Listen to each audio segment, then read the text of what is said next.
Well, hello everyone, and thanks very much for the very gracious introduction, and thank you all for coming today to take this time on what I think is a very important topic. Before I go too much further, I just want to give some thanks to various members of the lab for this initiative in inclusion and diversity, in particular some longtime colleagues and friends at the lab management, Bob Tribble and Bernd Mueller, but also the physics department, Hong Ma and Jamie and others who have been really working hard to improve the inclusion and diversity within that department. It's been a real pleasure to get to know people in the Office of Inclusion and Diversity, Shirley Kendall, Joseph Lee, and Menzel Smith-Jones, who have really worked hard to arrange my visit. And of course, the Globe organization, Debbie Bauer, Alejandro Sozani, and others who are here today, and of course, all of you. So before I go into the details of my talk, I want to just say a little bit more about me than was already said in the introduction. As you heard, I'm a theoretical physicist, and let me just tell you, especially for those of you who are not in physics, what it is that gets me out of bed in the morning, the things I'm really curious about. What I want to know is, why does our universe contain more matter than antimatter, which is a whole hour-long talk in itself, and so I'm not going to give it, but I just want you to know that that's really my passion these days. And I'd also like to know, sort of more generally, what are the laws of nature beyond those of general relativity and the standard model of fundamental interactions? We know they're incomplete, but what are the additional laws of nature that would complete them? And then I address those questions as a theorist, so I like to understand how quantum field theories work, particularly as they are applied to these questions. Now, those of you who are not scientists may not want to read my technical papers, but there is a popular article I wrote about the first question that appeared in Vice magazine a few years ago. Here's the cover. Whoops, sorry, that's not the cover. That's the cover. So you can Google it and share it with your friends if you're so interested. A couple of the things I want you to know about me. In addition to being a physicist, I'm also an ordained Episcopal priest and have been pursuing that part of my life in parallel with science really since the beginning. And in my work as a priest, I have focused in particular on working with young people from economically disadvantaged backgrounds, and in particular youth of color. And the third, very important and maybe most important thing you should know about me is that I have been with my wonderful husband, Daryl Ramsey-Musolf, for 22 years. And he has been part of this journey through the ups and downs of negotiating life as a gay theoretical physicist. And without his love and support, I am sure I would not be where I am today. So a shout out to my husband, who's off in the ether sphere somewhere today. One other point, which is something I hope we will get in the practice of doing, is I would like you to know that my pronouns are he, him, and his. And so during any of the discussion time today, if you would like, I invite you to let me know what pronouns you would like to be addressed with. And of course, you don't have to do that, but I certainly encourage you if you feel that you would like to do that. So for this talk, what would I like to accomplish? I put a few bullets here of things I hope we can take away. The first is to try and raise some awareness about issues that are facing sexual and gender minorities in physics. And I'd like to do that largely from a personal perspective. It's good to look at numbers and data, and we'll do some of that, but I think it's important to understand the nuance and the personal side that is underlying some of those numbers. So I'm going to tell you stories as well as give you some data. I hope to engage you in building a more inclusive scientific environment in our field as a whole and in the lab in particular, and offer some hope, because I think it's really getting better. And lastly, I like us to learn together. I am sort of a student for life, and I hope all of you are as well, and so that during our discussion that may occur during the talk, I will learn something, and I hope you will learn something as well. So I look forward to many of your questions. So here's the outline. There are 8 things that I'd like to cover. I'm going to start with, why is inclusivity an important goal to try to achieve? And then I'm going to talk about it in relation to the LGBTQ community. Who are we?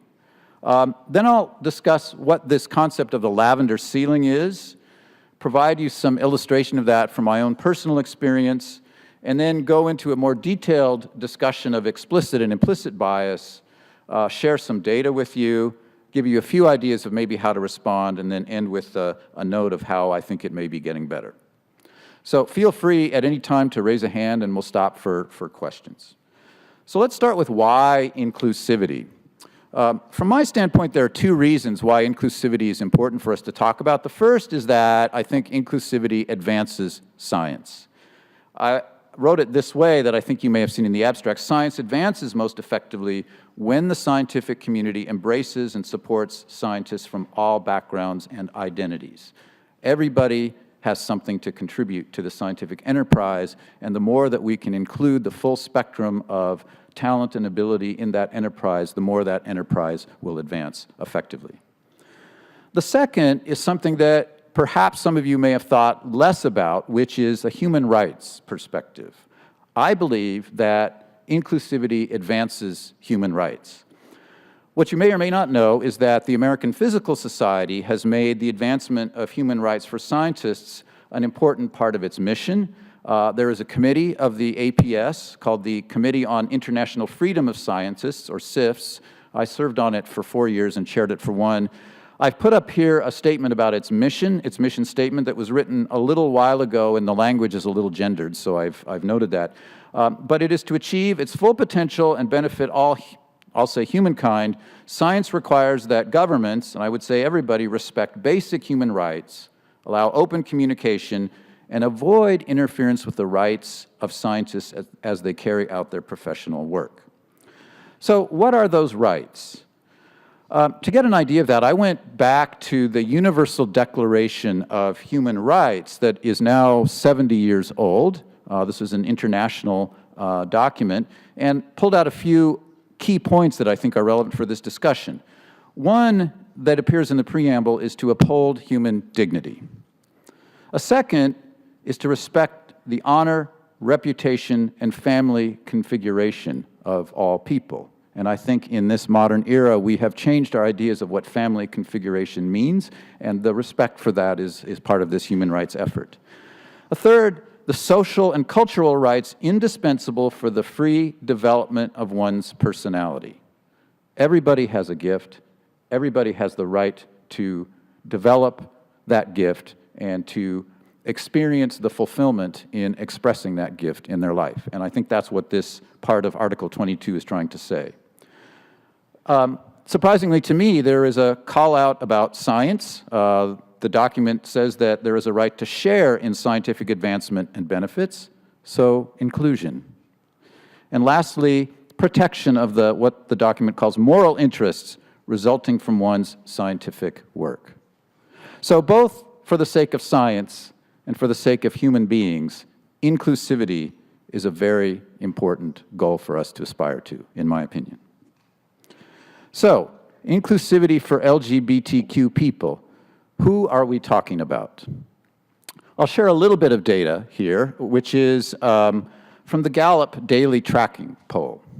The Gallup poll has been doing this for, it looks like, about 6 or more years. And here is shown a chart of the fraction of the U.S. population that self-identifies as a member of the LGBT community. And it's broken down by age cohort. The average last year was about 4.5%. But if you look at the top curve, this one here, which is the millennial cohort, the fraction is 8.2%. Now, is that because there are more LGBTQ people in the younger generations? Or is it because it is becoming socially easier for younger people to self-identify as LGBTQ? It's long been thought that there's about 10% of the population that is part of this community, and interestingly to me, the millennial generation fraction is now approaching that number. A second very interesting way to break down the number is to talk about gender and race. So the lowest percentage of those who identify as LGBTQ are white males. The female percentage is 5.1%, the male percentage is not 3.9. When it's broken down by race, the highest percentage is Hispanic, 6.1%. The lowest percentage is white, 4% below the overall average. And Asian and Black rather, are also above the national average. So I think there's an interesting discussion to be had there that we won't continue now, but maybe some food for thought for later on. So there's some interesting, what we call intersectionality issues in the numbers already here. So that's numbers, but I think it's important to talk about people. So I'm going to go to my favorite source of information, which is Wikipedia, in a minute, but I just want to take maybe 1 minute and ask you to share who you think of as famous people or well-known people in the LGBTQ community. And I'm going to go over to the flip chart it's on your right, and write down a few names. So this is a chance for you to raise your hand and call something out, and don't be embarrassed. So let's see. Anyone want to volunteer? Yes. Elton John, okay. I will try to stand sort of to the side here. Let's see if we can do this. Elton John. Ellen DeGeneres. Okay. Anyone else? Freddie Mercury. Tim Cook. Thank you. Freddie Mercury.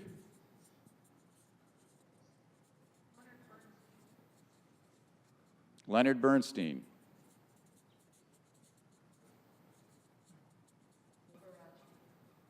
Liberace, okay. When we get to the bottom of the page, I'll stop. This is Nathan Lee, okay. I'm sorry? Nathan Lane, sorry.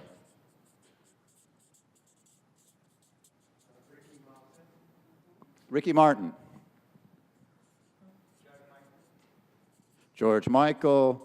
Okay, so good. So wheels are starting to turn. This is what I want.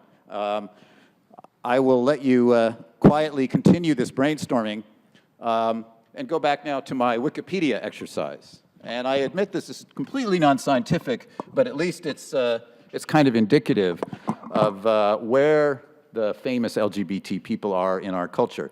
So I went through the list of names and sort of grouped people into the categories where I felt the highest preponderance of appearance. And we start with well-known actors and entertainers. You've already named at least one person on this sheet. Does anyone recognize any of the others? Shout it out, if you will. All right. Good. Lily Tomlin, George Takei. Alan Cummings, good. Good. Rosie. Okay, so we're batting 1,000 here. That's great. Politicians. Harvey Milk. Barney Frank. Tammy Baldwin, who's a U.S. Senator from Wisconsin. How about over here? Anyone recognize this one? Barbara Jordan, who was a U.S. representative from Texas, I believe, and was on the House Judiciary Committee during the era of the Nixon Watergate scandal and impeachment. Someone who, as a child, I found particularly inspiring for her brilliance and eloquence in her role in that committee. Okay. I won't actually remember all the names myself, so we'll go on to the next. Writers. Langston Hughes. James Baldwin. Edward Albee is not on this, but that's a good name. I'm sorry? Gertrude Stein. Truman Capote. Tennessee Williams. Alice Walker, Audre Lorde, Langston Hughes. Journalists. Rachel Maddow, yeah. Anderson Cooper.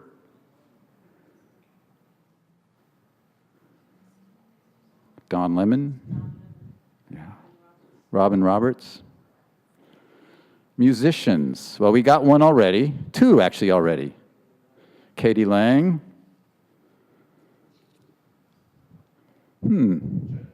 Tchaikovsky. Cole Porter. And I actually hadn't known about a couple of these, so I had to look them up. Jake Zyrus, who's a Filipino transgender singer, and Dorsey Gamalama, who is an Indonesian transgender singer as well. Visual artists. Frida Kahlo. Leonardo. Andy Warhol. Leonardo da Vinci, yeah. Michelangelo.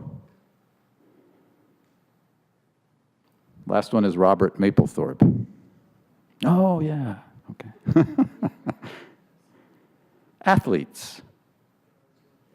Billie Jean King. Martina Navratilova. Greg Louganis. Adam Rippon, yeah. I'm sorry? Caitlyn Jenner. Michael Sams. Ian Thorpe, Olympic gold medalist in swimming. Okay, designers. And you probably won't recognize most of these pictures, but let's see if we get a couple names, and then we'll go on. Versace, yeah. Michael Kors, yeah. Tim Gunn. Oh, we're doing pretty good. Yves Saint Laurent, yep. Jean-Paul Gaultier. Dolce & Gabbana, okay. STEM members. Sally Ride. Alan Turing.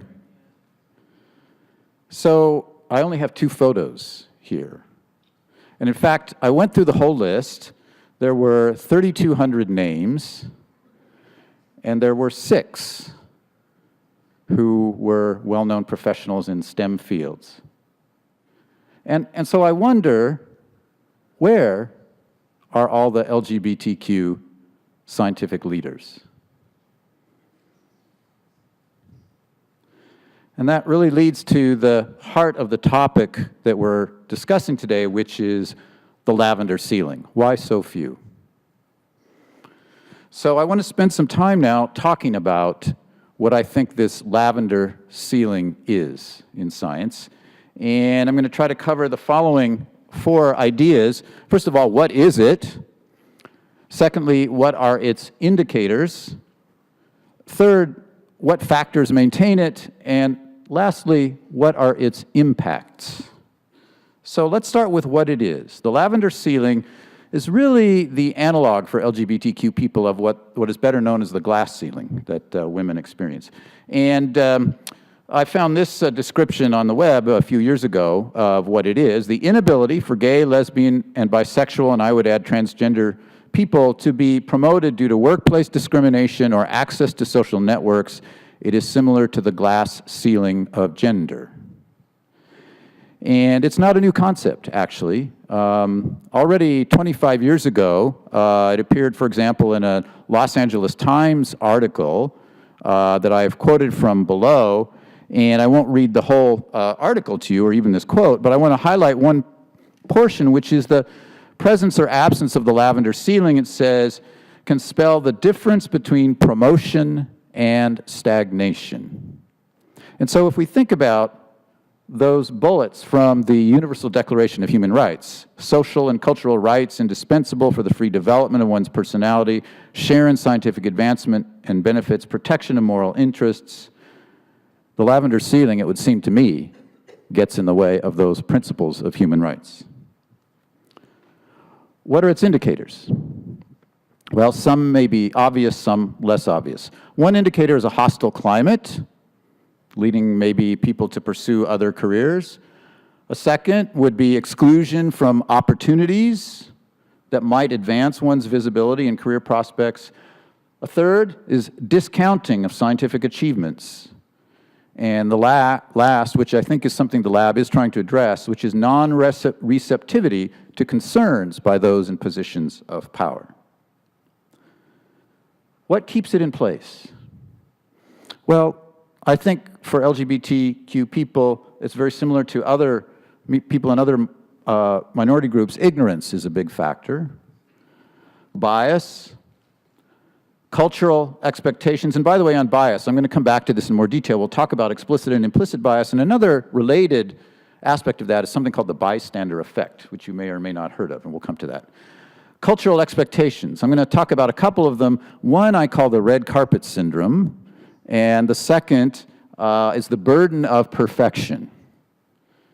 Another factor is fear that someone is going to be a threat to someone in a position of power or privilege. Invisibility, something that I think we wrestle with in a field where the funding comes from the federal government, is a reliance on federal definitions of protected classes to define who needs to be listened to. Denial, comments like, you know, it's not that bad, you have the right to marry, you're being too sensitive, and the absence of data. We really don't have a lot of good data, and that's a challenge because for LGBTQ people in particular, it's self-identification that we rely on to collect the statistics, the data. What are the impacts? Well, for an individual, it can lead to depression, isolation, and alienation in the workplace. It can be distraction from scientific work. I'll talk about that. Leaving the field, and the corresponding loss of talent for the field, and perpetuation of social stereotypes. Let me illustrate with this example, sad example of Alan Turing. For those of you who have not heard the story, and for those of you who had, this will be a little bit of review. So Alan Turing lived in the last century. He was openly gay. He got a PhD from King's College in Cambridge, and he was a big sort of progenitor of this movement or field of artificial intelligence. First was something called the Universal Turing Machine, but in the middle, World War II came along, and he worked very hard to decipher the German codes, and it was Alan who broke the U-boat code that was decisive to really, I think, the Allied victory in that conflict. Later on, he developed something called the Turing test, which was used to determine whether artificial intelligence was really intelligent. And he, it turns out, like me, is an intrepid runner. Sadly, in 1952, he was charged with, under the British laws, gross indecency. And he pled guilty, and as punishment received estrogen shots. He lost his security clearance. He was barred from intelligence work, and in the end became too much for him, and he committed suicide.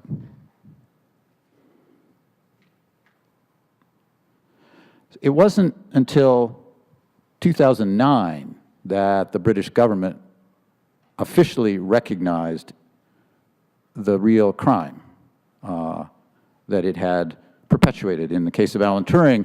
And I've quoted here, you can read it online, the Telegraph article where the then Prime Minister Gordon Brown read an apology and issued an apology for what the government had done to this individual who turned the tide in World War II.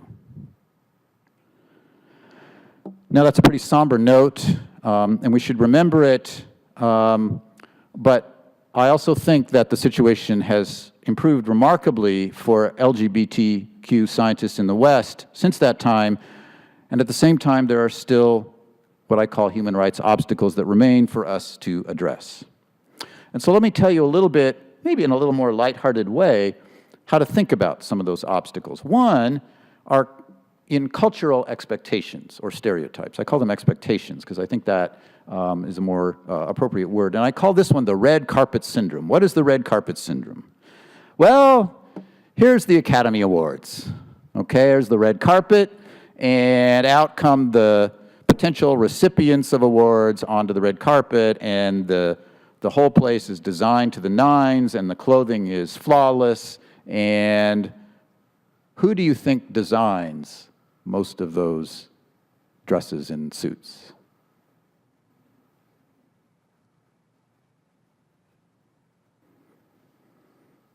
A lot of gay men, isn't it? Who goes out on the red carpet?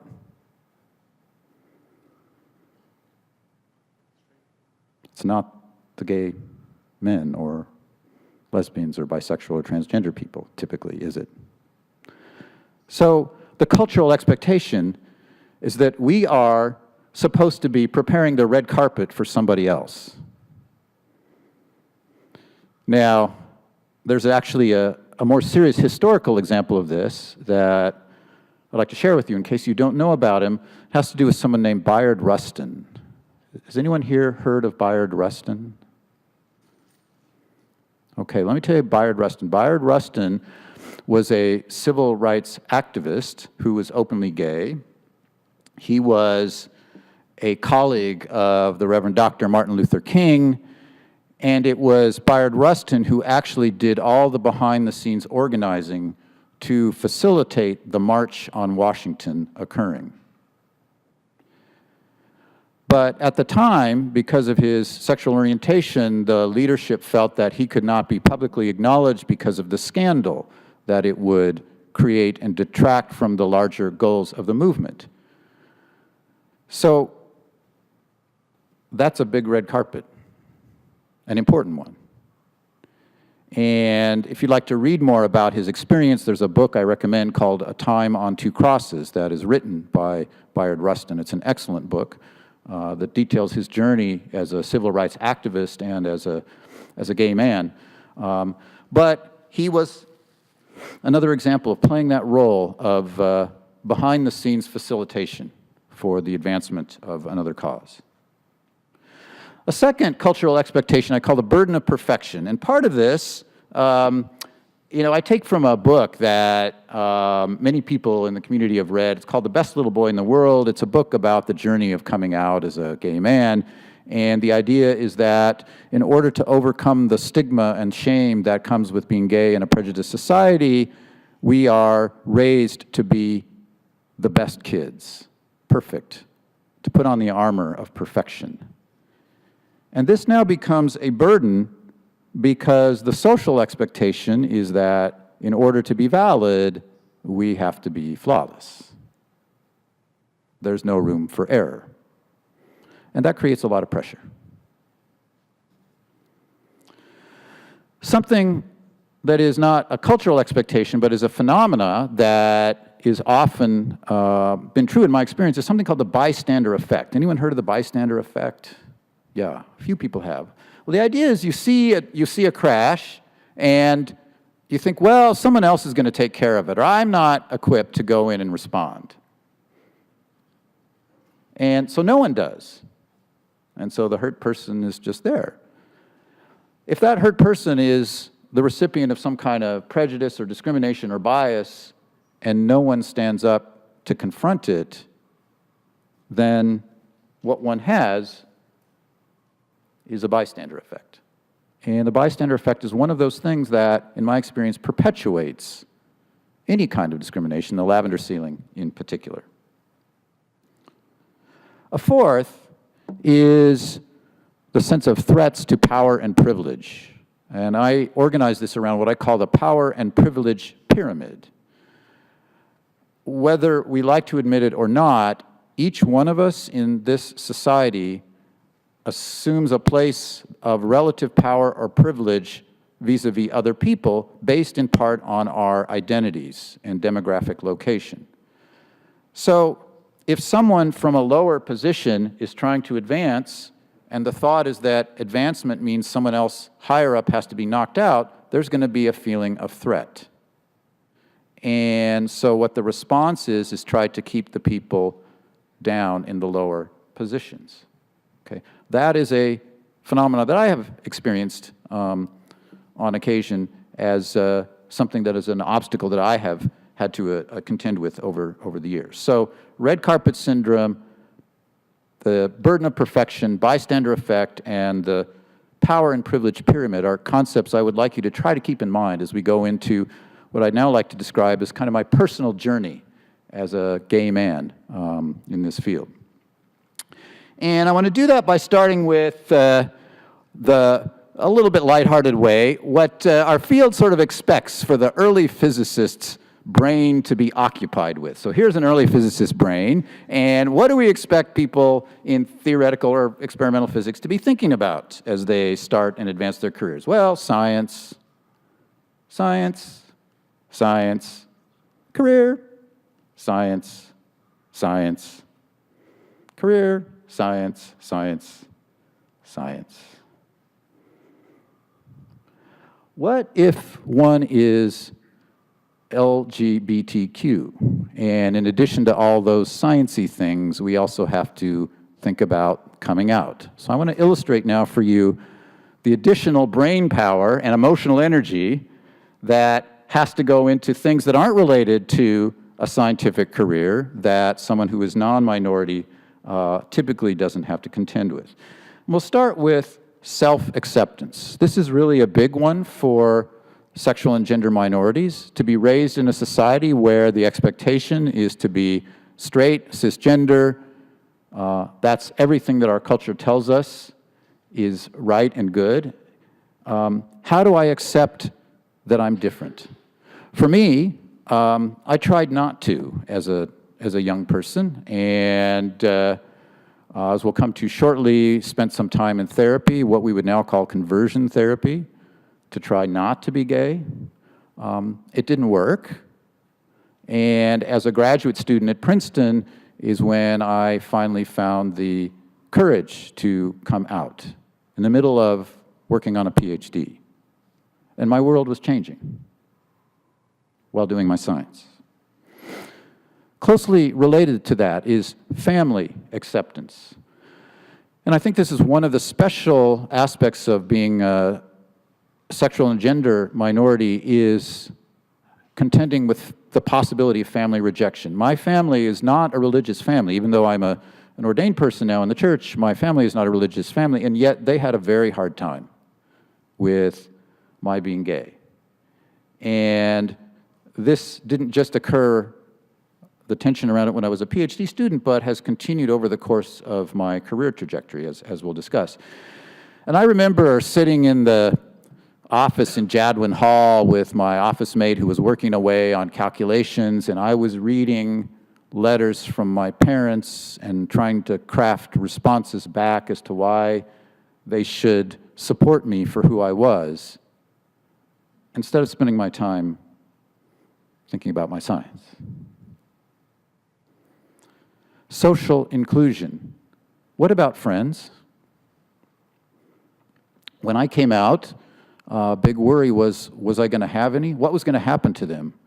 I had a very close relationship with one particular cisgender straight married couple that after they learned I was gay and I trusted that they would accept me, I lost all contact from them. Fortunately, they were not the rule, but they were a very painful example of the cost. And so social inclusion is something one has to contend with. Finding others in the LGBTQ community. I didn't know anyone at Princeton who was gay or lesbian or bisexual, transgender. I didn't know if any of the other students were. How was I going to find other people like me? Where was I going to go? Was I the only oddball? And so this led to a kind of isolation, which I had to work pretty hard to overcome. I remember going to my first gay bar as a graduate student. It was kind of a scary experience because would I be pointed out as the new guy that doesn't really belong here? Would I fit in? It was Halloween weekend, And there was a gay bar in Lambertville, New Jersey that I somehow found out about. And so I very timidly snuck in and sort of just observed, you know. Meanwhile, all my, you know, straight colleagues are doing their normal sort of graduate student things as scientists. But I had to process this entry into a new world and find people who were like me. The other thing I did was I found out about an interest group called Front Runners, which is a group of LGBT people who like to jog. And so I would drive an hour every Saturday morning to Philadelphia from Princeton to find other people like me. Not just down the hall from where I lived, but down the Route 95. So that's a big thing. HIV/AIDS. When I came out was the sort of the heart of the AIDS crisis, when our government was not even acknowledging that you could say the word. So imagine trying to begin life as a gay man and worrying about, after a date, did I do something that's going to give me AIDS? Peer acceptance.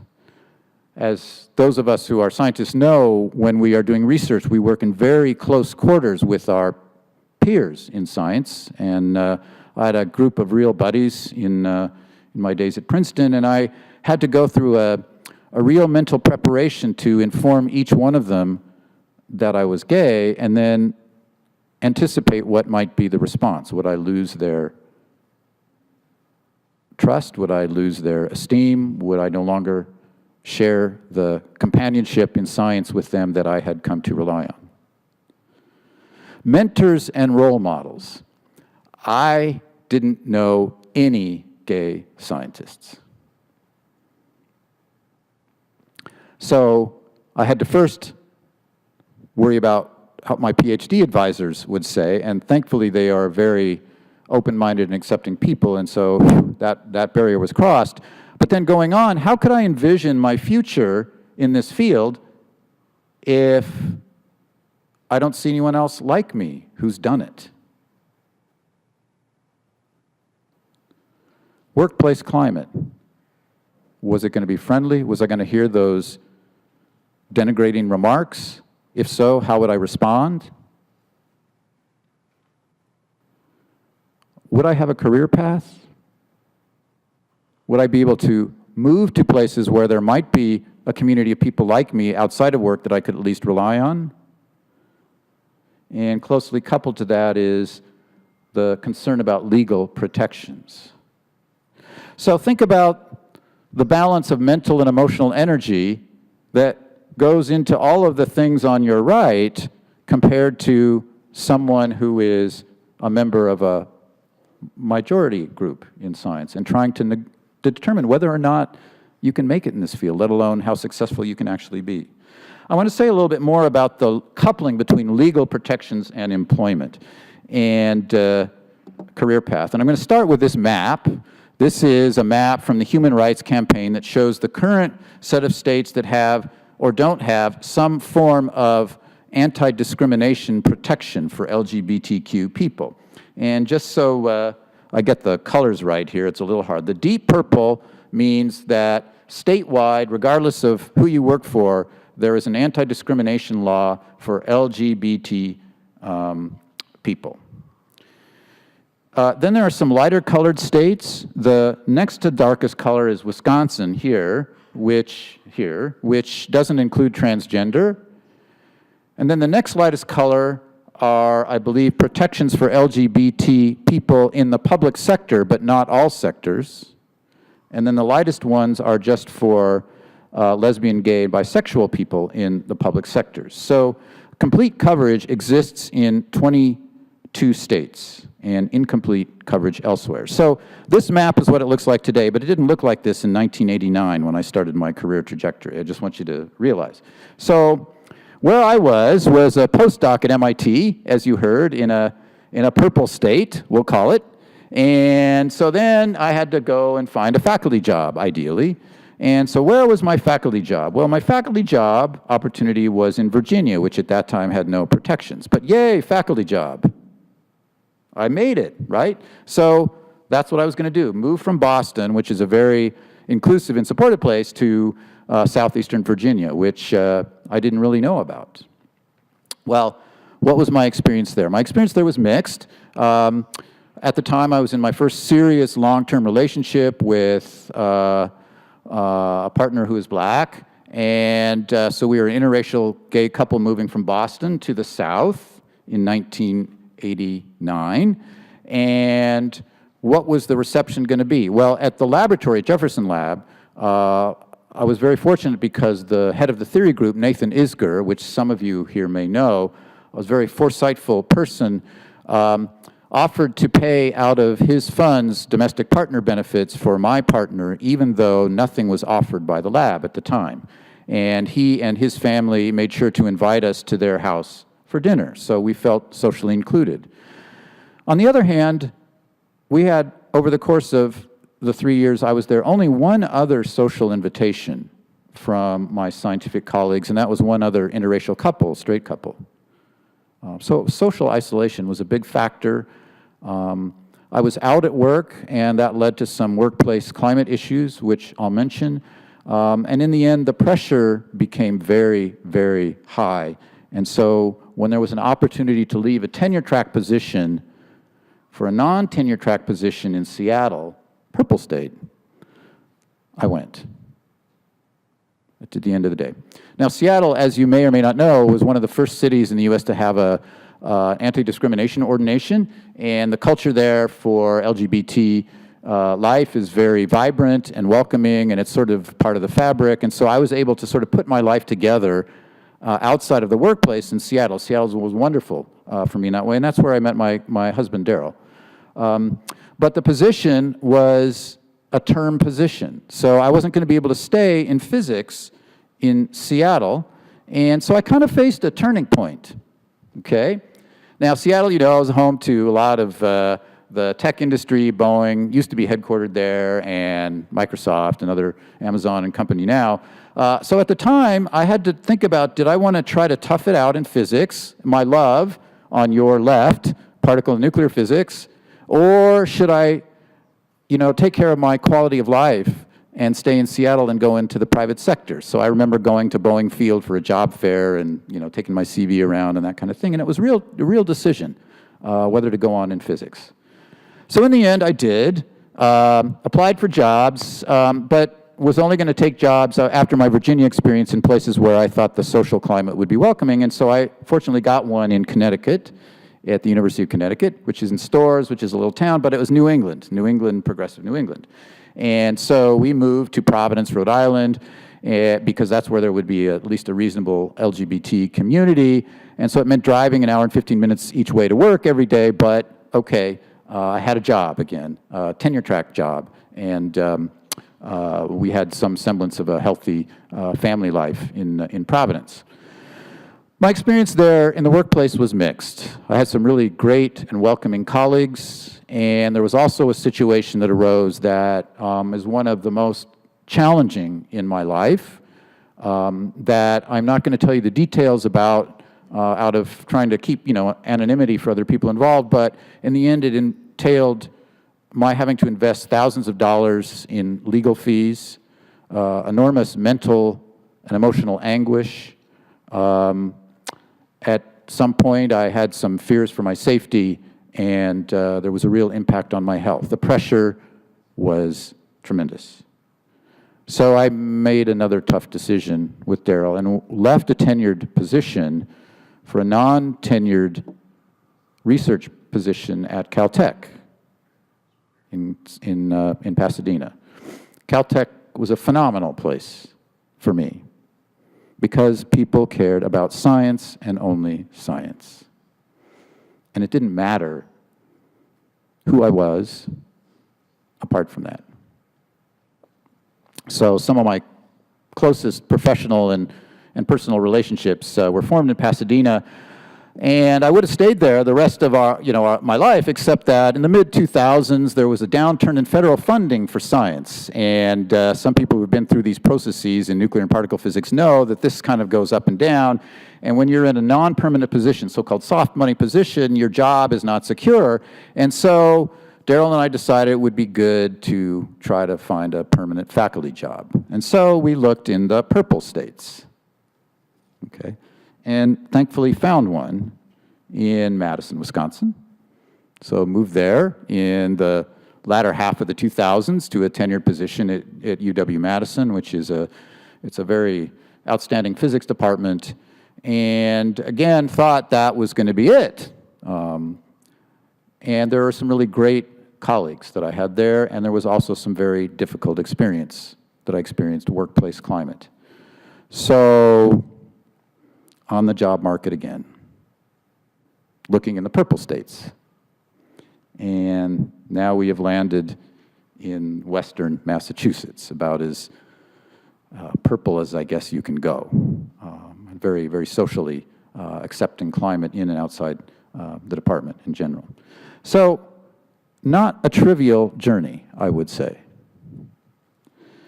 But, you know, where I stand today, I feel that it was a mountain and I have climbed the mountain. And bias and the process of coming out were steep, but here I am, and I'm grateful for that. And what I'm going to say now is something that is not something I'm comfortable talking about, because believe it or not, I don't like to talk about myself, and doing it for over an hour is even more uncomfortable, but here I am. And also talking about accomplishments that I've made is not something I like to do, because it's just against my nature. But I feel it's important because it's not a given, and because there may be some early career people in this audience or people listening later on who want to know that it's possible to succeed. So for me to feel like I've succeeded, climbed the mountain, shattered some of the lavender ceiling, I have nearly 200 scientific papers that I've authored or co-authored, an H-index in the mid-50s, and at least 25 papers with more than 100 citations. I've supervised 22 PhD students, 25 postdocs, about $5 million in federal funding for my research. Since 2013, about 54 invited scientific talks. I'm a founding director of a research center, and as you heard from Jamie, I think played a leadership role in this change in the field of nuclear physics. So this goes to the long-range plan, which already Jamie said a little bit about. But for those of you again who don't know, the Department of Energy and the National Science Foundation rely on community input to guide them as to where to spend the money. What are the important scientific priorities and where should the resources go? And so every 5 to 7 years, the community goes through a community-wide planning exercise to provide that input and writes a long-range plan. So I had been passionate about the research topic that I work on, and I wanted to see that, along with others, of course, become higher priority in the field. And in 2008, we were successful in turning the boat of this $700 million a year federal program in a new direction from what it had been following before. And this area of science is now one of the highest priorities for the field as a whole. And I take some pride in seeing that my leadership played an important role in that happening. So as I think back on my career and those accomplishments, I wonder if my brain had been occupied this way, how much farther would my career be now compared to this?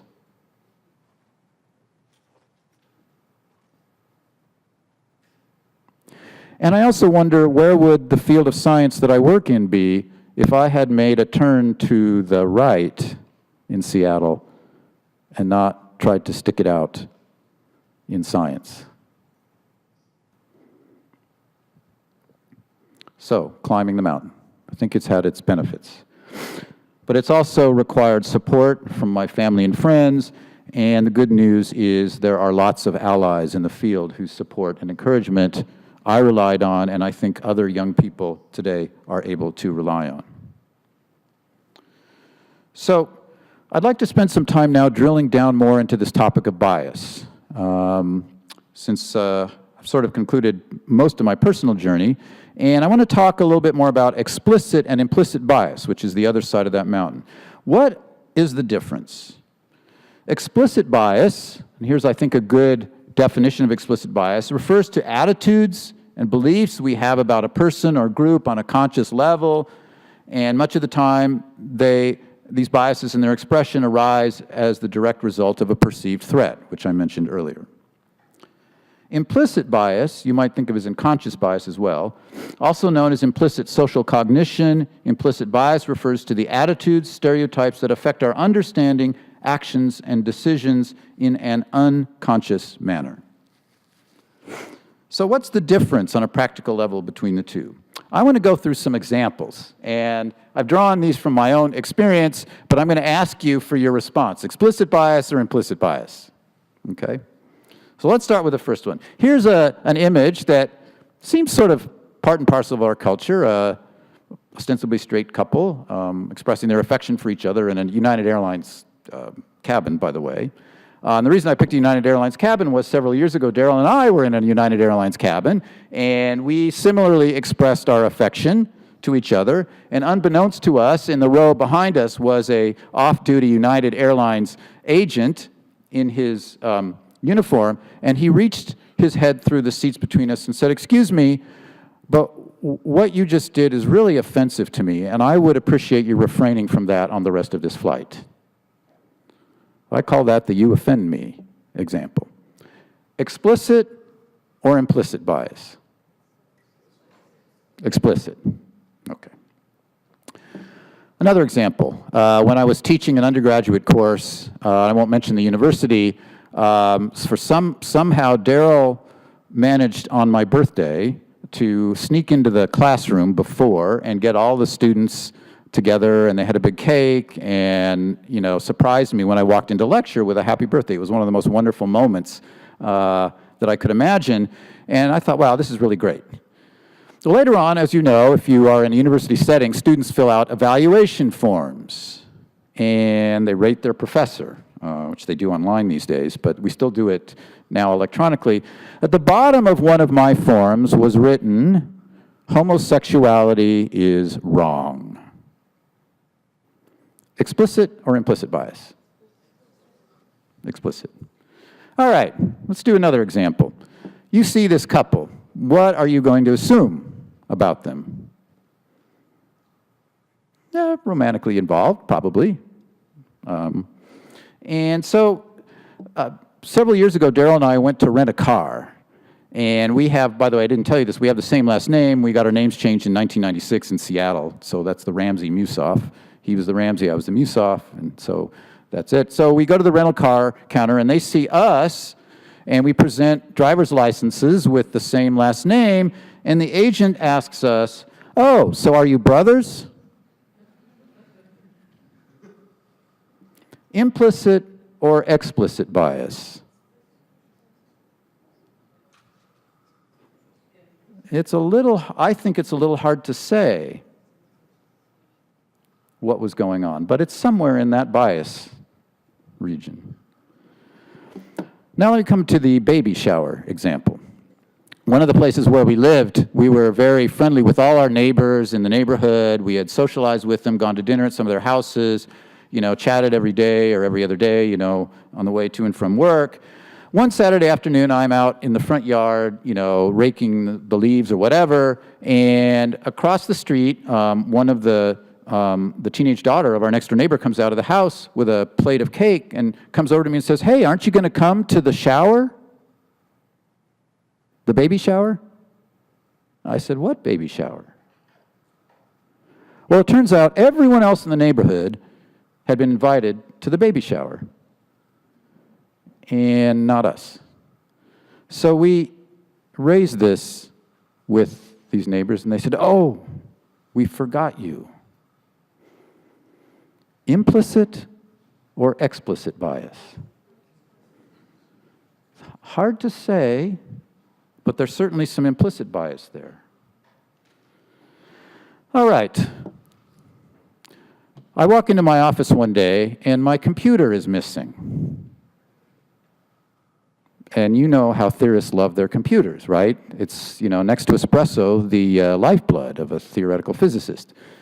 And so I'm wondering where this computer was, and I asked my colleagues in the department, and one of them said to me, "Oh, we needed it for our experiment and took it. So I guess if you've got to use the computer, you'll have to get in line behind the students."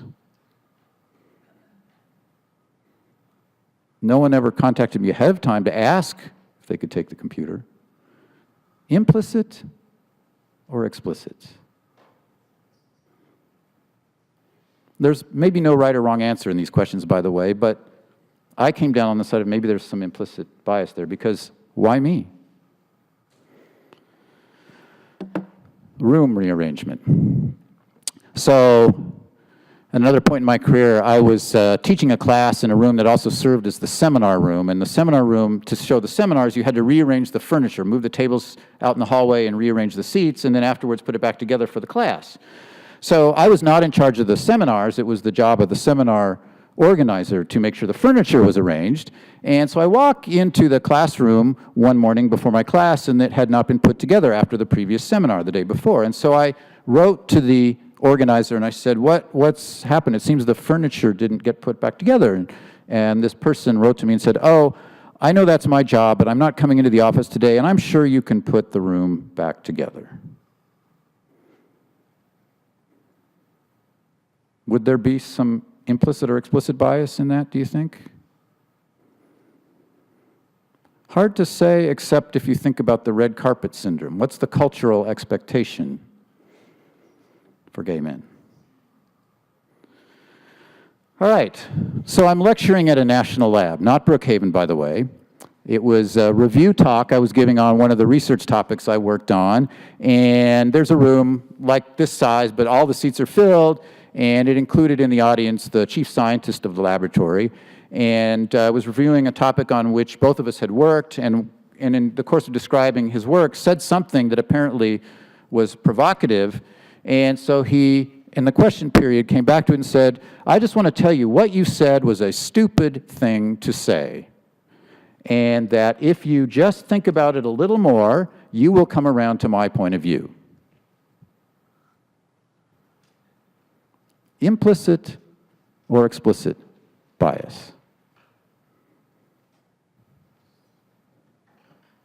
Well, again, it's maybe a little bit ambiguous, because you have to ask, is this person an equal opportunity bully, or was I being singled out?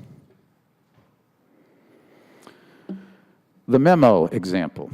Okay, some time ago I was chairing a committee that was making a recommendation to the department and drafted a memo to the faculty that never saw the light of day for the full faculty, but apparently one of the committee members, who happened to be in a position of authority in the department, was unhappy with it. And so during the faculty meeting, at which the memo was not shown, took me to task in front of the faculty for writing this memo that this person was unhappy with.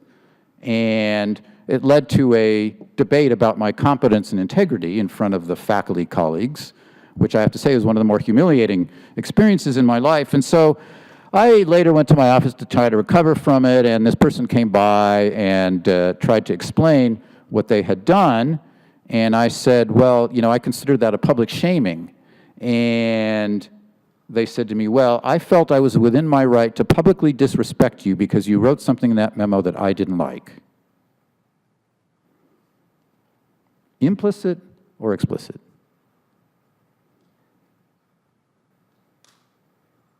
I'll let you scratch your head on that one. All right, the salary increase example. So I was another department where the department had shared with me the fact that one of my colleagues had said to them that another colleague was arguing for a larger salary than me because, after all, I was just a manager. I'm a professor of theoretical physics, but I was just a manager, and therefore this colleague should get more money. Implicit or explicit bias?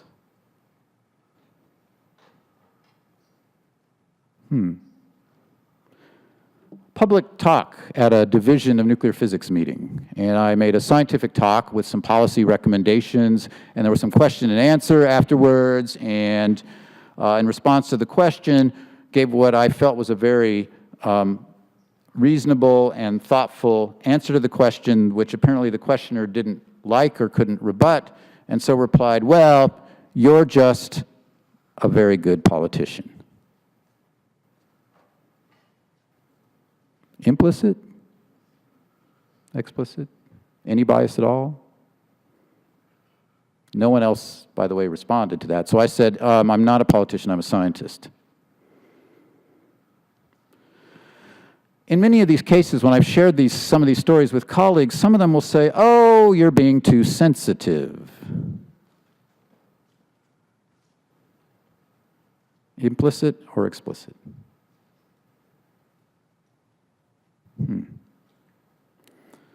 Next to last example. So before I left the University of Wisconsin, and this is the one place where I will reveal the identity of the location, one of the reporters for the local newspaper, the Capital Times, did an article on the experience of minority faculty at UW-Madison. I was interviewed in that article and shared some of my experience of exclusion. And so I thought, this is great. It's, it's getting some publicity. And later on, when the article was published online, I said, well, let me go look at the blog and see what people had to say. It's kind of interesting. Maybe this will have some ramifications. One person said, maybe the reason they left him out is because he's not a nice person. The default assumption being it couldn't have been anything other than he's not a nice person. Implicit or explicit? This will be my last example. Orlando, which you probably remember. 2016, the mass shooting. Many in the community are deeply shaken by this, myself included. And as you may or may not realize, a gay nightclub is like a church, or it's a sanctuary for members of the community. And so the outbreak of violence in this context, for me, kind of shook the sense of security of going anywhere. So I wrote some emails to the chancellor of my university and also my faculty colleagues asking the chancellor to put out a public statement of support for the LGBT community. And the good news is within 24 hours, he wrote back and said, I absolutely will do this, and he did, and posted it on the university website. The faculty of 30 people, 2 people responded. One who was the other member of the LGBT community that I know was very supportive, and a second person wrote to say, well, this just reminds us that we all have to worry about the outbreak of gun violence and sending our children to places and classrooms where we have to worry about security. And I thought afterwards, but what I had asked the faculty to do was to join an out list or an ally list for the LGBT community, read something I'll share with you, a best practices guide for LGBT inclusion, and write to the chancellor. And none of this was in this email. I consider that an example of changing the subject to something more comfortable. Implicit or explicit?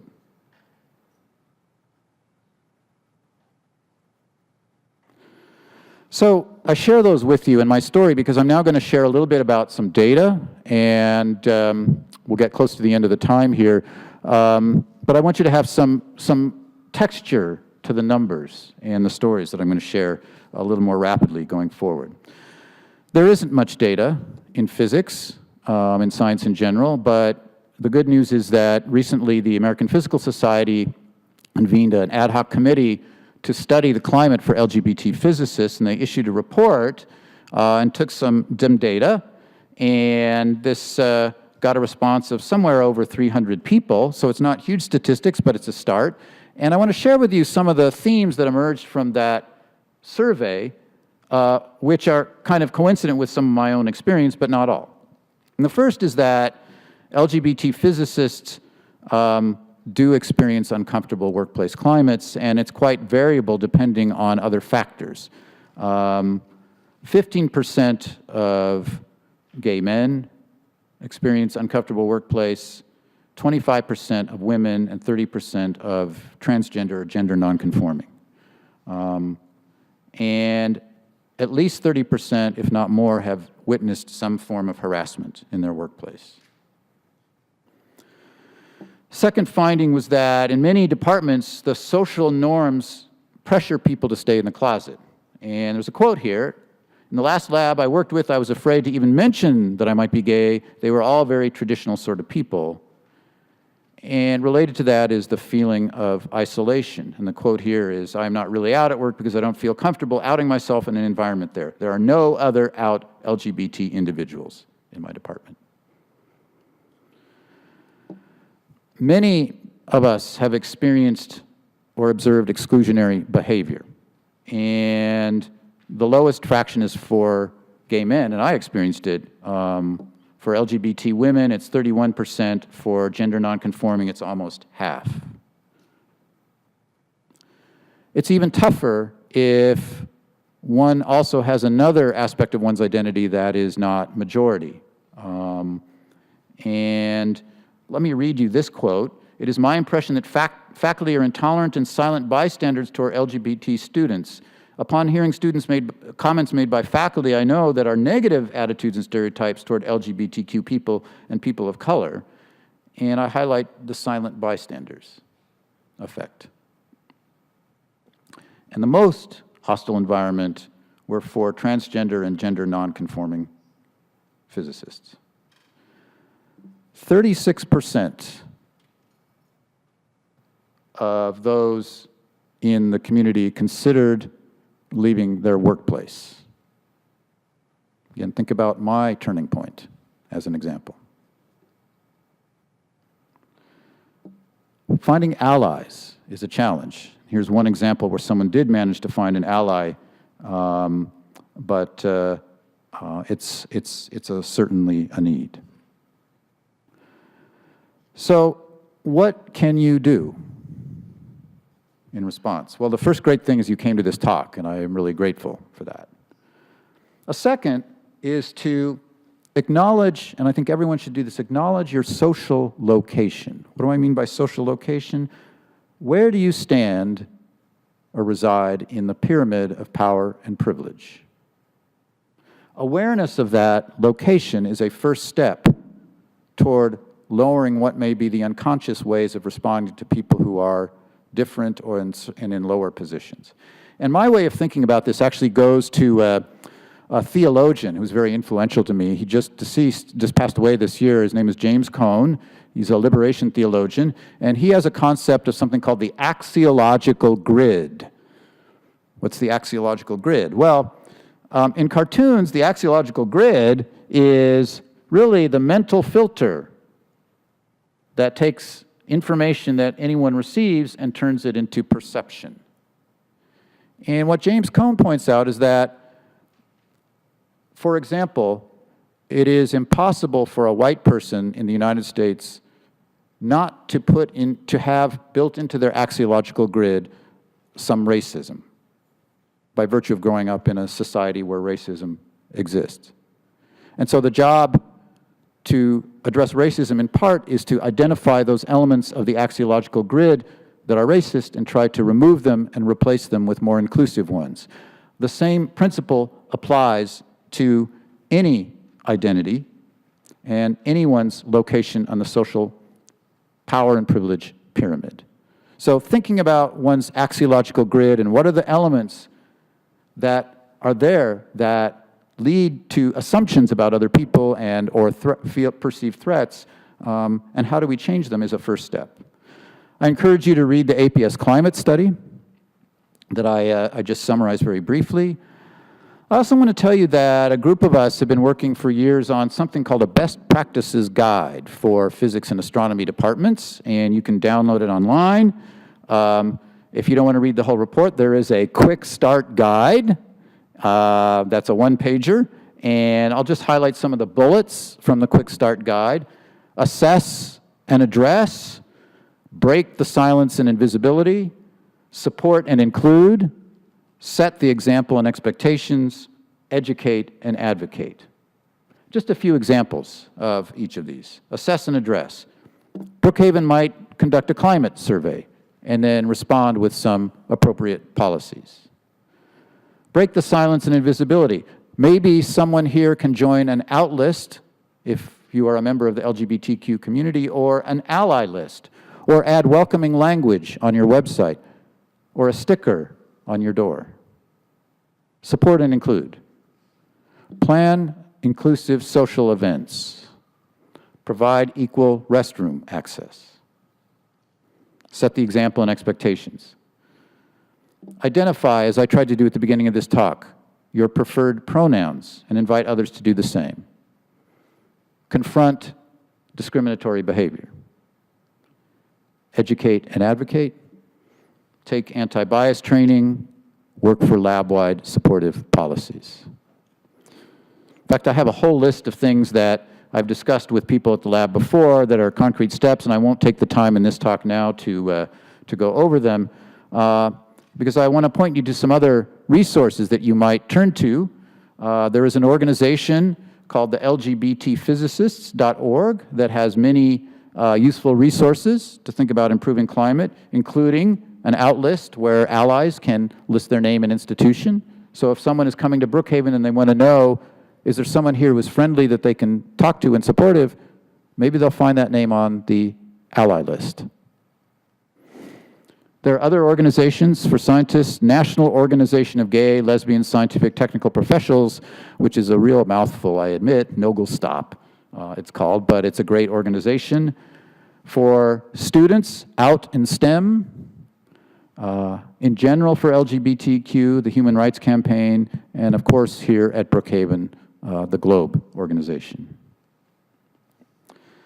So what I'd like to do now is just end with a note of hope, because I think it is getting better, and some of you may recognize the words I've used here. It Gets Better was a campaign that emerged in response to the incidents of bullying, cyberbullying online toward gender and sexual minorities a few years ago, and I think it's an appropriate title for our work, It Gets Better.